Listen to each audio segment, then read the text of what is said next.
Area of similar triangle की theorem आज हम करेंगे। प्रमेय करेंगे समरूप त्रिभुजों के क्षेत्रफल की प्रमेय करेंगे। क्या बोलता है area of similar triangle? Similar triangles वो होती है जिनके एंगल्स इक्वल होते हैं और साइड्स क्या होती हैं, प्रोपोर्शन में होती है।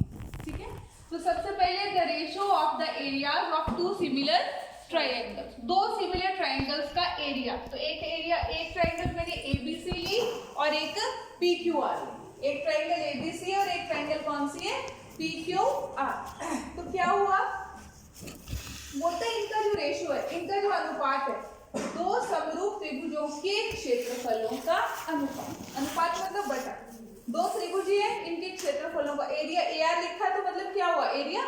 इनका अनुपात जो किसके बराबर होगा, उनकी जो कॉरेस्पॉन्डिंग साइड्स है, जो संगत भुजाएं हैं। संगत भुजाएं मैंने कल परसों में बताया था कि जैसे इसकी ए बी सी लिख रहे हैं ना, इसको पी क्यू आर लिख रहे हैं, तो ए बी और ये क्या है पी क्यू, ये क्या है बी सी और ये क्या है क्यू आर, और ये ए सी और ये क्या है पी आर।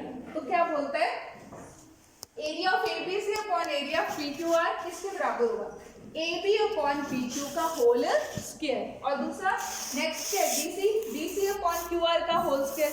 तीसरा क्या है A C upon P R का होल स्क्वायर। कैसे, तो स्टेटमेंट आ गई, दो समरूप त्रिभुजों के क्षेत्रफलों का अनुपात इनकी क्षेत्रफलों का इनकी संगत भुजाओं के अनुपात के वर्ग के बराबर होता है। तो ए बी देखो यहाँ पे ए बी है फर्स्ट 2 पॉइंट्स के कारण, तो अगले में नीचे वाली में भी क्या होगा, पहली पी और क्यू साइड होगी, अगली कौन सी B C, second point number पे जो लिखा है, जो थर्ड पे लिखा है बी सी, तो अगली भी क्या होगी क्यू आर। तो बी सी और क्यू आर, उससे अगला सी ए और आर पी, तो वो लिख दिया, सबका क्या कर दिया स्क्वायर। अब ये प्रूव आ गया, ये स्टेटमेंट आ गई, वो डायग्राम आ गई। डायग्राम में एक चीज हमने अलग से की है, एम परपेंडिकुलर ड्रॉ किया है किसके ऊपर, बीसी के ऊपर, और पीएन ड्रॉ किया है किसके ऊपर, क्यूआर के ऊपर। तो प्रूफ में क्या आएगा, गिवन टू ट्रायंगल्स दी हुई है एबीसी और पीक्यूआर, वो है क्या समरूप। ये समरूप का साइन है, ऐसे सीधा लगाते हैं, ये माइनस है और इसको थोड़ा सा टेढ़ा कर दिया ऐसे, तो ये समरूप है, सिमिलर। तो triangle ABC similar triangle PQR के। सिमिलर का मतलब है कि एंगल बी एंगल क्यू के इक्वल है, एंगल सी एंगल आर के इक्वल है, एंगल ए एंगल पी के इक्वल है, एम और एन भी इक्वल है क्योंकि दोनों क्या है 90 डिग्री। तो इस तरह से हम इसको करेंगे। अब का स्टार्ट, एंगल ए मैंने क्या बताया, ए एम क्या perpendicular B C and P N perpendicular है क्यू आर। अब हमें पता formula of triangle 1/2 base into height, तो हमने वही लिखा। फिर दोनों ट्रायंगल्स पे फॉर्मूला लगाया, 1/2 बेस, उसमें बी सी है और उसमें क्या है क्यू आर, और उसमें परपेंडिकुलर क्या है ए एम और इसमें क्या है पी एन। तो 1/2 base into height, 1/2 base into height. तो ये इक्वेशन 1 और ये इक्वेशन 2। कोई समस्या नहीं है, सिर्फ अभी तक हमने स्टेटमेंट लिखी है, टू प्रूव लिखा है, डायग्राम बनाई है और सिर्फ एरिया ऑफ ट्रायंगल का फॉर्मूला लगाया, फर्स्ट ट्रायंगल पे और सेकंड ट्रायंगल। अब दोनों को डिवाइड कर दो, पहले और दूसरे को डिवाइड करो, क्योंकि उसने बोला रेशियो, एरियाज की रेशियो जो है उसकी साइड के स्क्वायर के बराबर होती है। तो हमने एरिया रेशियो डिवाइड किया, इनको 1/2 से 1/2 कट गया, जो बचा वो लिख दिया इक्वेशन 3 में। अब हमने सिर्फ ये करना है, ए एम को बी सी लिखना, पी एन को क्यू आर लिखना, पर अपनी मर्जी से नहीं लिख सकते हम लोग, ठीक है।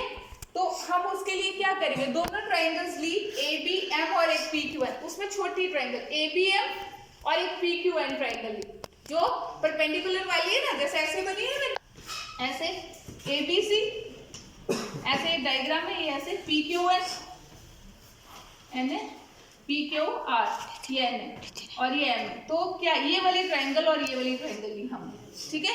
ये दो ट्रायंगल्स ली, इनको क्या किया, इनको सिमिलर करना है। तो एंगल बी एंगल क्यू के इक्वल है, क्यों, क्योंकि हमें गिवन है कि ट्रायंगल्स क्या है सिमिलर, तो एंगल बी और एंगल क्यू तो इक्वल ही होंगे और एक 90 डिग्री है।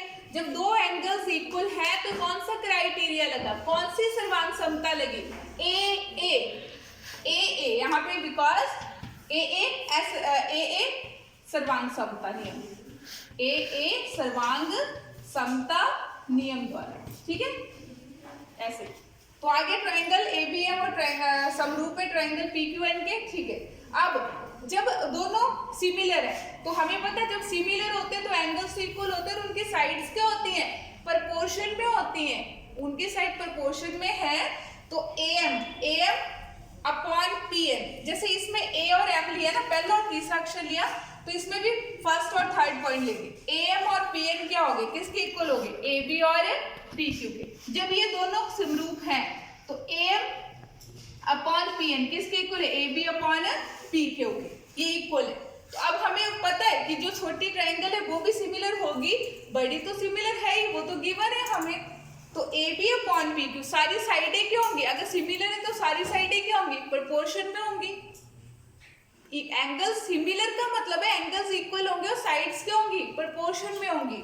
तो क्या हो गया, AB अपॉन PQ किसके इक्वल है, BC अपॉन QR के, ये किसके इक्वल है, CA अपॉन RP के। ये इक्वेशन 5 बन गई। अब इसमें भर दो जो इक्वेशन 3 थी, BC अपॉन QR था ना, तो BC अपॉन QR को मैं क्या लिख सकती हूँ, AB अपॉन PQ, क्योंकि सारे इक्वल हो गए ना, तो हमने क्या किया, BC अपॉन QR को AB अपॉन PQ लिख दिया। तो साथ में क्या रह गया, AM अपॉन PN, और एक और चीज पता है, AM अपॉन PN को क्या लिख सकते हैं, AB अपॉन PQ। ये प्रूफ किया हमने, इसको इसकी जगह लिख दिया AB का स्क्वायर, PQ का स्क्वायर, ये तो स्क्वायर इक्वल हो गया ना। अब एक साइड के लिए तो हमने प्रूफ कर दिया कि AB अपॉन PQ का होल स्क्वायर, ये तो प्रूफ कर दिया, दो साइडें रहेगी, तो सबके लिए अलग अलग से नहीं प्रूफ करेंगे। अगर एक के लिए प्रूफ हो गया तो सबके लिए प्रूफ हो गया। तो BC अपॉन QR का whole square, CA upon RP का होल स्क्वायर, ये क्या हो गया, इक्वल्स, तो हेंस प्रूफ। इस तरह से हमारी थ्योरम होगी। पॉइंट्स टू बी रिमेंबर, सबसे पहले स्टेटमेंट लिखनी है, फिर कंस्ट्रक्शन और टू प्रूफ कंस्ट्रक्शन डायग्राम, और फिर जब गिवन लिखा तो उसमें हमें बड़ी वाली ट्रायंगल सारी क्या दी गई हैं, वो क्या है, सिमिलर है बड़ी वाली ट्रायंगल्स, ठीक है।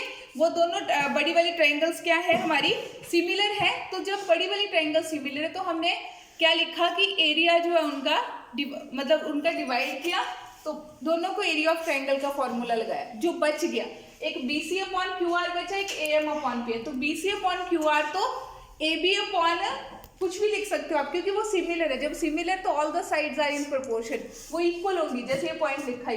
क्यों लिखा है, क्योंकि बड़ी वाली ट्रायंगल सिमिलर है। उसकी जगह पुट कर दो AM अपॉन PN। अब AM अपॉन PN रहा तो छोटी ट्रायंगल ले लो, एक ली हमने जिसमें AM इंक्लूडेड हो, जिसमें PN इंक्लूडेड हो, तो एक ABM ली, एक PQN ली। इससे सिमिलर हो गए दोनों ट्रायंगल, तो उसमें पुट कर दिया और हमारा आंसर निकल गया। ओके।